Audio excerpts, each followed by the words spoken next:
হযরত ইব্রাহিম আলাইহিস সালাম এমন একজন পয়গম্বর ছিলেন যে তার বাবা মা মূর্তি পূজা করত, মূর্তির উপাসনা করত। এমনকি তার জন্মদাতা পিতা ইব্রাহিম আলাইহিস সালামের জন্মদাতা পিতা মূর্তি তৈরি করত।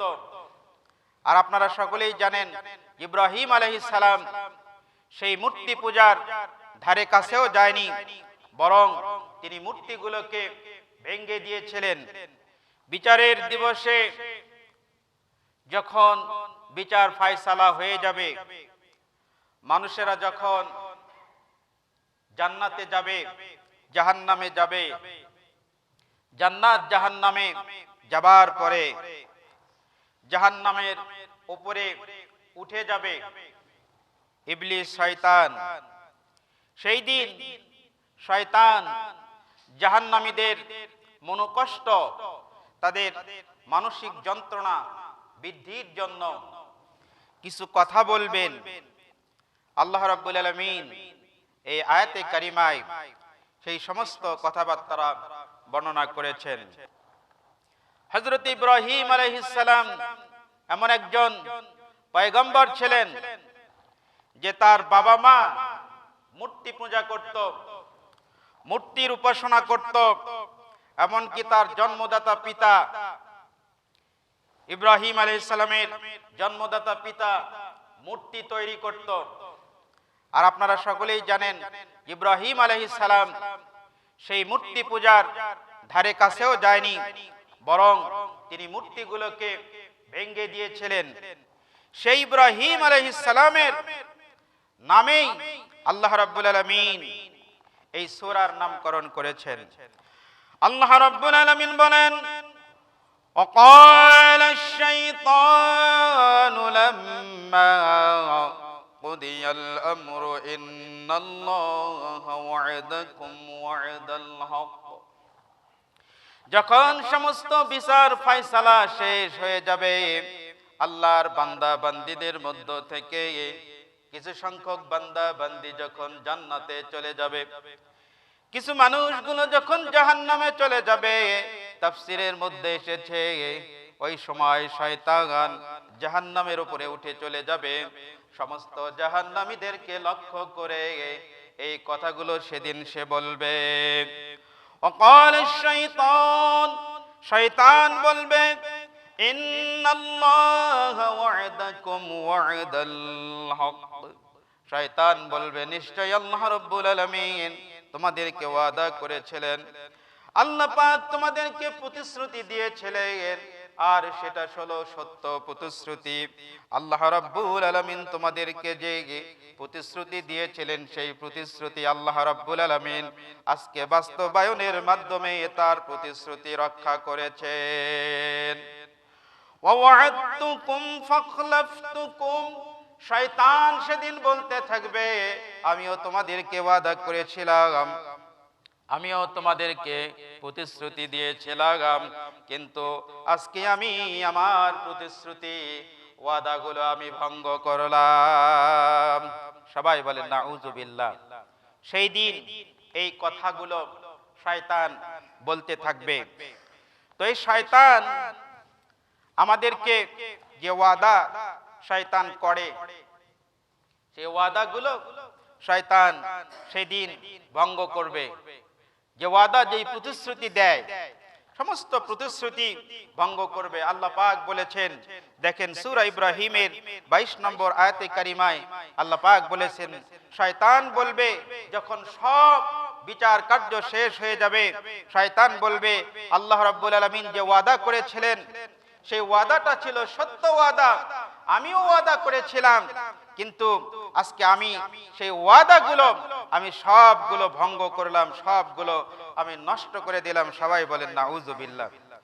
দুনিয়ার মানুষেরা চিন্তা করতে পারে না শয়তান মানুষগুলোকে কি ওয়াদা দেয়, শয়তান মানুষেরকে কি প্রতিশ্রুতি দিচ্ছে, আর সেই প্রতিশ্রুতি অনুযায়ী মানুষেরা কতটুকু ধোঁকায় পড়ে গিয়ে নিজের আমলগুলো সব বরবাদ করে দিচ্ছে। মানুষেরা এটা চিন্তাও করতে পারে না, ভাবতেও পারে না।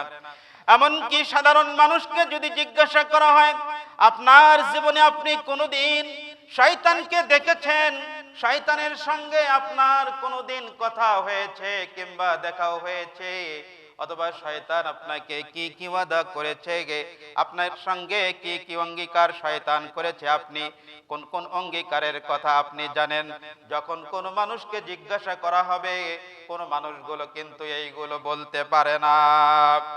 তাহলে দেখেন, আল্লাহ রাব্বুল আলামিন বলছেন, শয়তান বলবে আল্লাহ পাক ওয়াদা করেছিলেন সত্য ওয়াদা, আর সেই ওয়াদা আল্লাহ রাব্বুল আলামিন বাস্তবায়ন করেছেন, আর আমি ওয়াদা করেছিলাম সেই ওয়াদাগুলো আমি ভঙ্গ করেছি।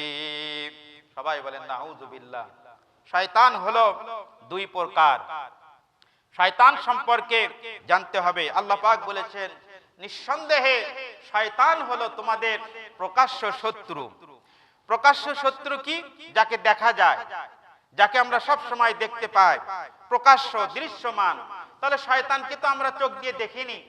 কোরআনে কারিমে শয়তান সম্পর্কে অনেক কথা এসেছে। শয়তান হলো দুই প্রকার। আমি গত জুমাতেও আলোচনা করেছিলাম। আল্লাহ পাক কোরআনের মধ্যে বলেছেন, প্রত্যেক নবীর জন্য মানুষ শয়তান এবং জিন শয়তানের মধ্য থেকে আমার নবীদের জন্য আমি দুশমন নির্ধারণ করেছি। সবাই বলেন নাউযুবিল্লাহ। তাহলে দেখেন, আল্লাহ রাব্বুল আলামিন নবীদের জন্য মানুষ শয়তান আর জিন শয়তান নির্ধারণ করেছে।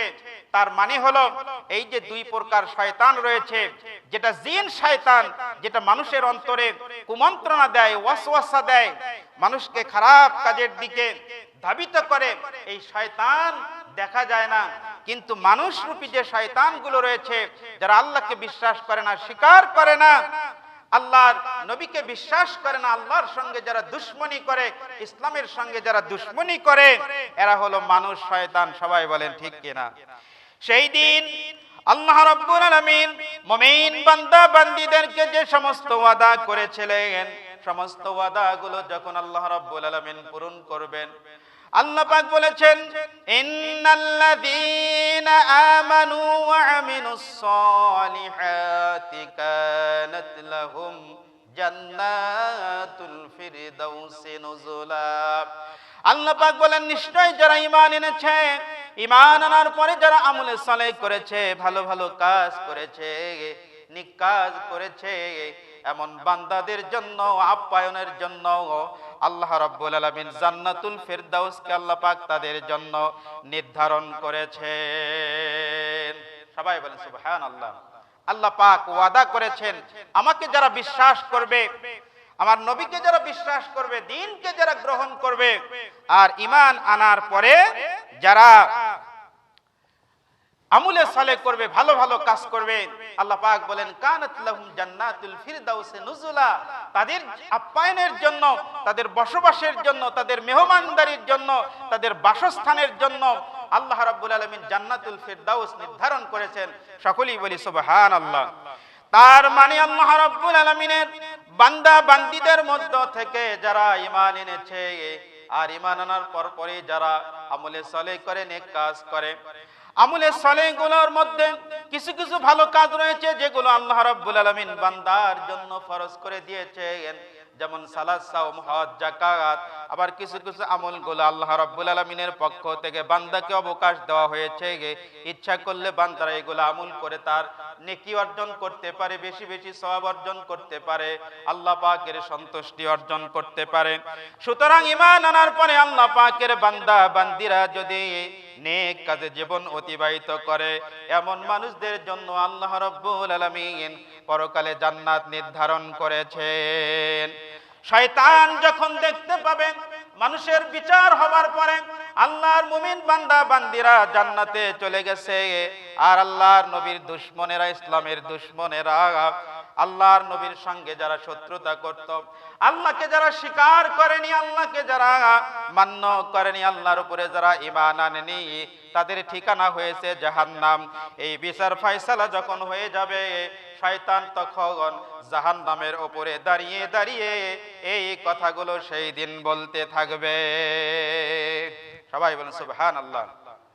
সূরা ইব্রাহিম 22 নম্বর আয়াতে কারিমা আপনারা দেখুন, তাফসীর দেখুন, আর বর্তমান সময় আপনার জীবন, আমাদের জীবন, সমাজ, রাষ্ট্র, পুরো বিশ্ব, আমাদের আখলাক আমরা যদি মিল করি তাহলে আমরা বুঝতে পারবো যে কোরআনে আল্লাহ রাব্বুল আলামিন সেই কিয়ামতের দিনে কি ঘটাবেন, শয়তান সেদিন কি বলবে।